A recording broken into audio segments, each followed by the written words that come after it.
सवार the second hand second hand नहीं लग नहीं कहीं कैश में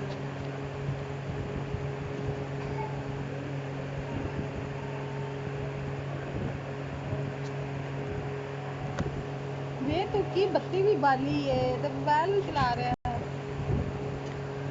ये लब्बन आया थी ओ शैबी जितनी साइकिल अब भला कितने की है उससे थोड़ी सी छोटी 23,000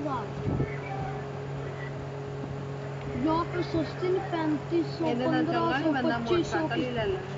1500 2500 3500 की यहाँ से मिल रही होती है आप लेके नहीं देती है आप बस कहते 500 300 के करीब तो मिल रही है ना